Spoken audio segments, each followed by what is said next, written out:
Bienvenue dans Réflexions sauvages. Ici, c'est l'endroit où on se lâche. On parle de ce qui nous fait vibrer et surtout, on dit les choses comme elles sont. Je suis Andy et ensemble, on va explorer la vie sans filtre, les relations, le self-love et toutes ces petites réflexions qui nous rendent plus fortes. Installe-toi confortablement, prends un café, un thé ou un verre de vin et prépare-toi à des discussions 100% vraies, pleines de rire et de réflexion. Allez, c'est parti. Réflexion sauvage, let's go.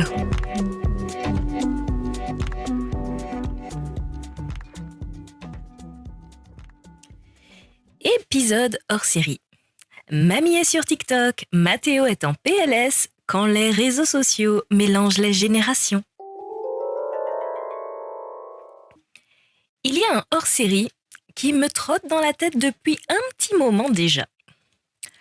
Comment est-ce possible que nous soyons tous sur les mêmes réseaux sociaux, mais que nous les utilisions absolument pas de la même façon ? Aujourd'hui, Facebook, Instagram, TikTok, WhatsApp ou Snapchat font partie de notre quotidien. Même ceux qui affirment « moi je ne suis pas sur les réseaux sociaux », alors déjà, si tu as WhatsApp, tu es sur un réseau social. Si tu regardes des vidéos Facebook sans avoir de compte, tu es dans l'écosystème. Si tu regardes des réels Instagram de ton voisin par-dessus son épaule, tu participes quand même. Personne n'y échappe. Mais ce qui est fascinant, c'est que notre rapport au réseau dépend énormément de l'époque dans laquelle nous sommes nés. Et ça change tout. D'ailleurs, je vais vous raconter une petite anecdote. Il y a quelque temps, j'étais tranquillement en famille. J'étais assise à côté de ma grand-mère, en face de moi ma tata, 3 générations autour de la même table. Un moment simple, chaleureux, presque digne d'une publicité pour des yaourts où tout le monde sourit en mangeant une tarte aux pommes maison. Et puis, j'ai levé les yeux. Ma tata était sur TikTok, ma grand-mère était sur Facebook, et moi, j'étais en train de les regarder en silence. Comme si j'assistais à un documentaire animalier sur les comportements numériques des êtres humains dans leur habitat naturel. Je vous jure, il y a eu ce moment complètement absurde où j'ai pensé « Attendez. On est ensemble ou chacun est dans son propre univers parallèle ?» Parce qu'à cet instant précis, on partageait la même table, certes, mais pas du tout le même monde. Ma grand-mère, elle, regardait des photos de vacances de la cousine Monique. Ma tata était probablement en train de regarder une vidéo intitulée « 3 signes qui prouvent que votre chat est émotionnellement indisponible ». Et moi, j'étais en train d'analyser la scène comme si j'allais écrire une thèse sur les réseaux sociaux. Ce qui est inquiétant quand on y pense. Parce qu'on entend souvent « les jeunes sont toujours sur leur téléphone ». C'est devenu la phrase officielle de chaque repas de famille depuis environ 15 ans. Mais aujourd'hui, soyons honnêtes, c'est plus une question d'âge. C'est plutôt une question d'usage. Et vous savez quoi ? Je crois que c'est justement ce qui me fascine avec les réseaux sociaux. On débat depuis des années pour savoir s'ils sont bons ou mauvais, comme si Facebook était Voldemort ou comme si TikTok allait personnellement détruire l'humanité un mercredi après-midi entre 2 vidéos de recettes de pâtes et un tuto maquillage. Mais finalement, la vraie question n'est peut-être pas là. La vraie question, c'est comment 3 générations peuvent vivre sur exactement les mêmes plateformes sans vivre du tout la même expérience. Parce qu'entre Mamie Pierrette qui partage des photos de Rose accompagnées d'une citation écrite en Comic Sans avec des paillettes virtuelles, ta mère ou ta tata qui espionne discrètement les profils de ses anciennes copines de lycée juste par curiosité ou qui scrute les posts de la voisine, et Mathéo, 16 ans, qui vient de publier une vidéo de lui en train de danser dans sa salle de bain pour 200 000 inconnus. On parle du même réseau social, mais clairement pas du même univers. Et c'est exactement ce dont j'avais envie qu'on parle aujourd'hui. Parce qu'au fond, les réseaux sociaux sont probablement le seul endroit au monde où une grand-mère de 70 ans, une mère de 50 ans et un adolescent de 16 ans peuvent se retrouver au même endroit tout en ayant l'impression de ne jamais se croiser.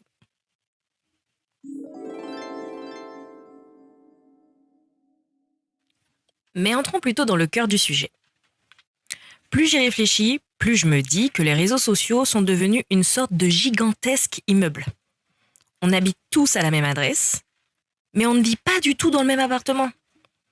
Parce que quand on te dit on est tous sur les réseaux sociaux, c'est vrai, techniquement en tout cas.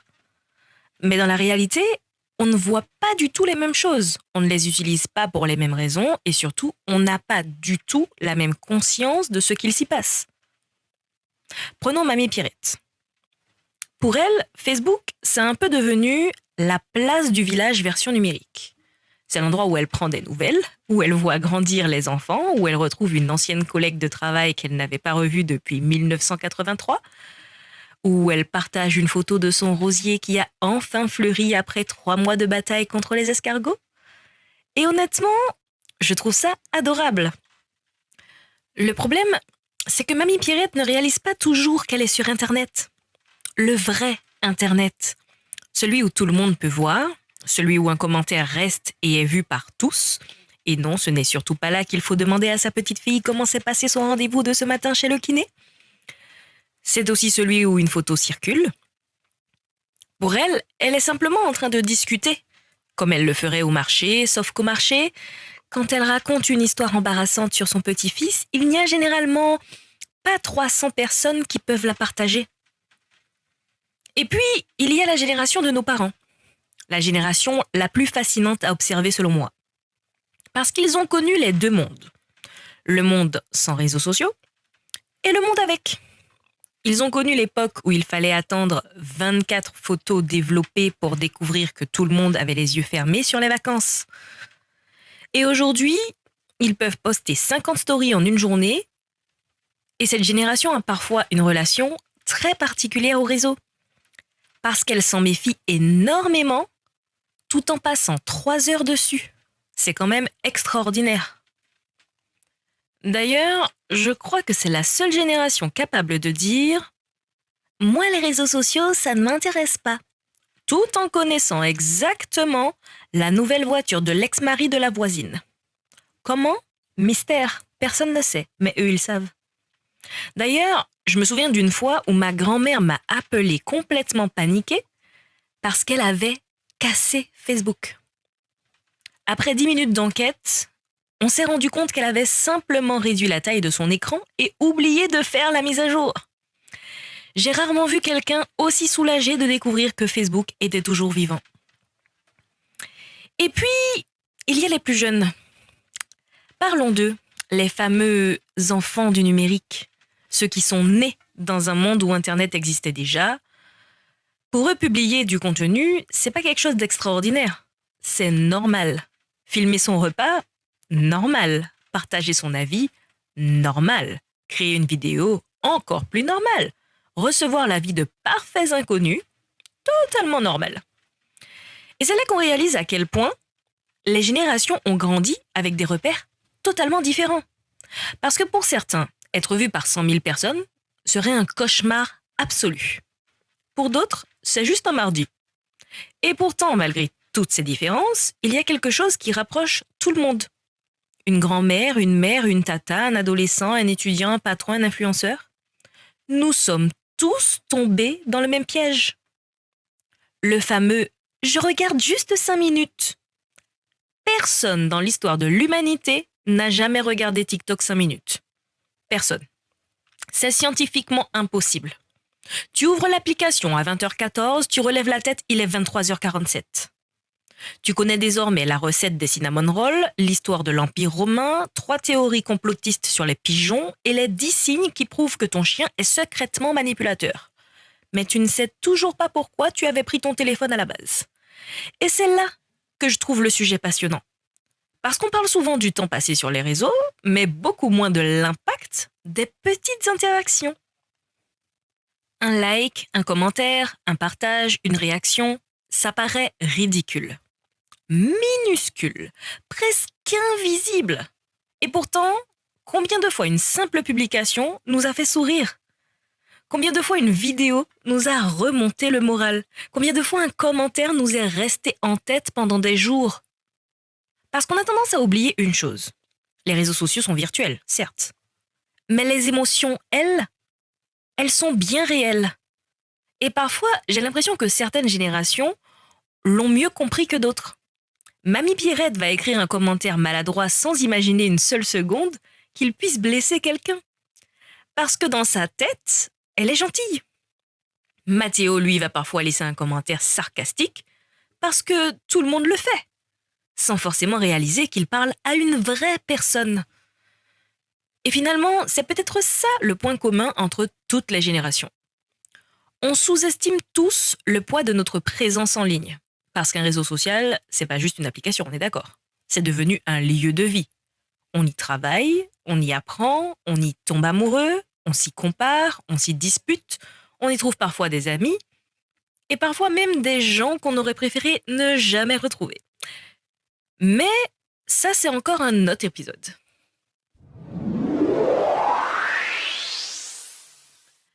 La minute réflexion sauvage. Vous savez quoi? Plus j'avançais dans cet épisode, et plus je me rendais compte que les réseaux sociaux n'ont pas réellement changé les générations. En fait, ils ont simplement rendu visibles des différences qui existaient déjà. Parce qu'au fond, Mamie Pierrette, ma tata, Mathéo, moi, vous, on cherche tous quasiment un peu la même chose. Être relié aux autres, se sentir vu, se sentir écouté, se sentir compris. Simplement, chaque génération le fait avec les outils qu'elle connaît. Quand ma grand-mère partage une photo de son jardin, elle ne cherche pas à devenir influenceuse jardinage 2026. Elle cherche juste à partager un petit morceau de vie. Quand ma tata regarde les photos de ses anciennes copines de lycée, qu'elle n'a pas vues depuis 20 ans, c'est pas forcément de la curiosité mal placée. C'est aussi une façon de se demander ce qu'elles sont devenues. Et quand Mathéo publie une vidéo devant son miroir, c'est pas forcément de l'égocentrisme, comme certains aiment le dire. C'est parfois juste une manière d'exister dans un monde où on cherche encore qui on est. Et je crois qu'on oublie souvent ça.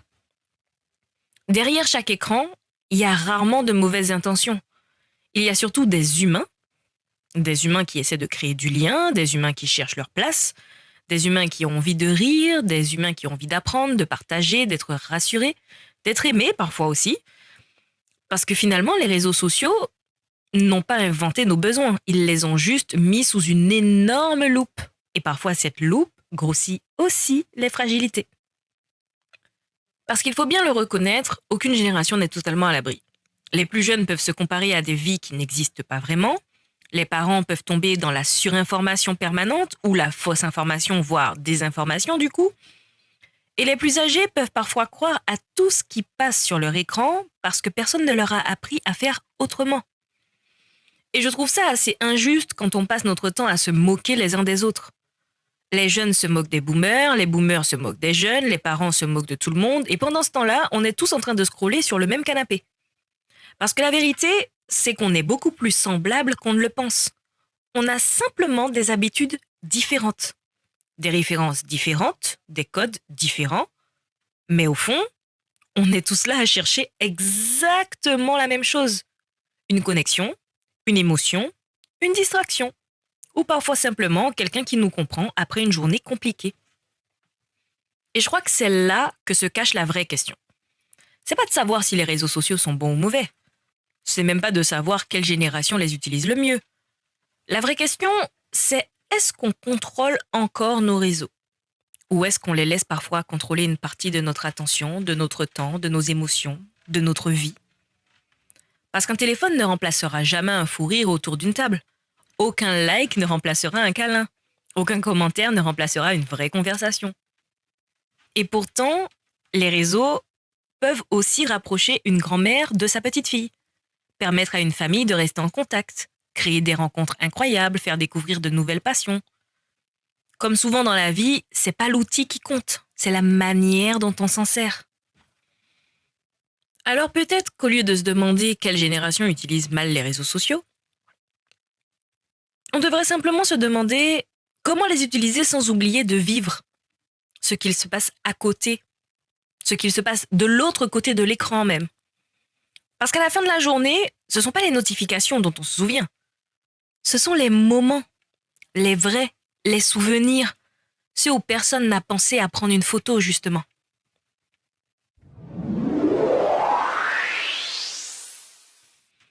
Les conseils sauvages. Bon, maintenant que nous avons philosophiquement analysé l'humanité entière à travers Facebook, TikTok, les commentaires de Tata Josiane, il est temps de passer aux conseils sauvages. Parce que oui, les réseaux sociaux mélangent les générations et parfois ça donne lieu à des situations absolument extraordinaires. Mon premier conseil.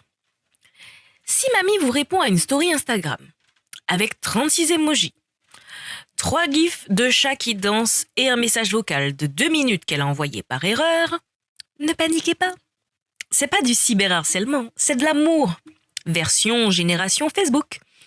Et honnêtement, je trouve ça plutôt mignon. Même si personne ne sait pourquoi elle termine tous ses messages par 5 roses, 3 cœurs et une tasse de café, personne, c'est pas grave, on prend tout quand même. Mon deuxième conseil. Si votre mère ou votre tata vous dit « Moi je ne vais jamais sur les réseaux sociaux », méfiez-vous. Parce qu'en général, cette phrase est prononcée par une personne qui connaît déjà le prénom du nouveau compagnon de votre ex, son métier, sa ville, son signe astrologique et probablement même la couleur de son canapé. Ces femmes, elles travaillent pour le FBI sans le savoir. Respectez-les. Mon troisième conseil, à tous les Mathéos de ce monde. Oui, on vous voit. Quand vous laissez un commentaire sous une vidéo, rappelez-vous qu'il y a un être humain derrière l'écran. Je sais, c'est moins drôle que de jouer au sniper émotionnel dans les commentaires. Mais croyez-moi, la personne qui reçoit votre message, elle existe réellement. Et ce, même si sa photo de profil, c'est un lama avec des lunettes de soleil. Mon quatrième conseil, si vous êtes en repas de famille, levez parfois les yeux de votre téléphone. Je sais, c'est une proposition audacieuse, révolutionnaire même. Mais essayez. Parce qu'entre 2 vidéos TikTok et 3 réels Instagram, il se passe parfois des choses incroyables dans votre vie. Comme une conversation, ou une anecdote embarrassante racontée par votre grand-mère. Et franchement, ça vaut souvent bien plus que l'algorithme. 5e conseil, arrêtez de croire que l'addiction aux réseaux sociaux est réservée aux jeunes. Parce que c'est faux. C'est complètement faux. J'ai vu des adolescents passer 3 heures sur TikTok, mais j'ai également vu des retraités découvrir Facebook Marketplace. Et à partir de ce moment-là, il n'y a plus aucune différence entre les générations. On est tous perdus. Tous. Mon dernier conseil, et c'est peut-être le plus important, ne vous comparez pas trop à ce que vous voyez en ligne. Parce que les réseaux sociaux sont un peu comme les photos de catalogue Ikea. C'est joli, c'est propre, c'est bien éclairé, mais personne ne vous montre les chaussettes qui traînent derrière le canapé. Personne ne poste son 3e rendez-vous raté du mois, sa crise de nerfs du mardi, son appel interminable au service client, ou sa tentative désespérée de comprendre pourquoi son imprimante refuse de fonctionner alors qu'elle est allumée. La vraie vie est toujours plus désordonnée. Et heureusement, parce que c'est justement ce désordre qui la rend intéressante. Alors utilisez les réseaux, amusez-vous, partagez, découvrez, apprenez, envoyez des vidéos de chats à vos amis à minuit si ça vous chante. Mais n'oubliez jamais que les réseaux sociaux font partie de la vie. Ils ne sont pas la vie. Et ça, que l'on ait 16 ans, 45 ans, 78 ans, c'est probablement le meilleur rappel qu'on puisse se faire à soi-même.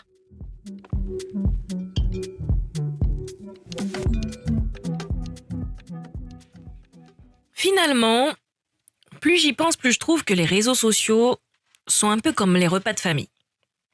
Parfois c'est génial, parfois c'est chaotique, parfois ça part dans tous les sens, et parfois quelqu'un dit quelque chose qui nous fait lever les yeux au ciel. Mais malgré tout, on revient. Parce qu'au fond, il y a du lien. Et je crois que c'est exactement pour ça que les réseaux sociaux ont pris autant de place dans nos vies. Parce qu'ils répondent à quelque chose de profondément humain. Une envie de se connecter aux autres, une envie de partager, une envie de rire ensemble, même quand on ne se connaît pas, même quand on a 50 ans d'écart, même quand l'un regarde des vidéos de chats qui parlent et que l'autre des tutoriels pour réparer une cafetière italienne. Et finalement, la seule chose que les générations ont vraiment en commun sur les réseaux sociaux, c'est qu'elles pensent toutes que ce sont les autres qui sont accros. Mamie pense que Mathéo passe trop de temps sur TikTok, Mathéo pense que sa mère passe trop de temps sur Facebook, sa mère pense que tout le monde passe trop de temps sur son téléphone, et pendant ce temps-là, tout le monde est connecté au même Wi-Fi. L'ironie est quand même magnifique. Alors aujourd'hui, je crois qu'on peut arrêter de se demander quelle génération utilise le mieux les réseaux sociaux. Parce qu'aucune n'a vraiment trouvé le mode d'emploi finalement. On improvise tous avec nos habitudes, nos qualités, nos maladresses, nos petites addictions plus ou moins assumées. Et c'est peut-être ça qui est rassurant. On est tous un peu perdus dans cette immense jungle numérique, mais on avance quand même ensemble. Et si je devais garder une seule image de cet épisode, ça serait celle du début. Cette table, ma grand-mère sur Facebook, ma tata sur TikTok, et moi en train de les observer comme une chercheuse qui vient de découvrir une nouvelle espèce. Sur le moment, ça m'a fait rire et puis ça m'a saoulé, je vais pas vous mentir. Mais avec le recul, je me dis que je trouve ça plutôt beau. Parce qu'il y a quelques années encore, ces générations-là vivaient dans des mondes complètement différents. Aujourd'hui, elles se retrouvent parfois au même endroit, pas toujours de la meilleure manière, pas toujours avec les mêmes codes, mais elles s'y retrouvent quand même. Et ça, c'est assez incroyable quand on y pense. Alors la prochaine fois que vous serez à table avec votre famille, vos amis ou les personnes que vous aimez, levez peut-être les yeux de vos écrans quelques minutes. Pas parce que c'est mal d'être sur son téléphone, pas parce qu'il faut culpabiliser, mais parce que parfois le meilleur contenu n'est pas sur les réseaux sociaux. Il est juste en face de vous. De mon côté, je vous envoie plein d'amour. Je vous remercie d'avoir partagé cette réflexion sauvage du jour avec moi. Et j'espère que cet épisode vous aura fait rire, réfléchir et peut-être regarder différemment les personnes qui scrollent à côté de vous. On se retrouve vendredi prochain à partir de 17h pour un nouvel épisode de Réflexion sauvage. Et d'ici là, prenez soin de vous, de vos proches et peut-être aussi de votre écran. Je vous embrasse fort et comme toujours, fermez Instagram quelques minutes. La vraie vie essaie peut-être de vous envoyer une notification.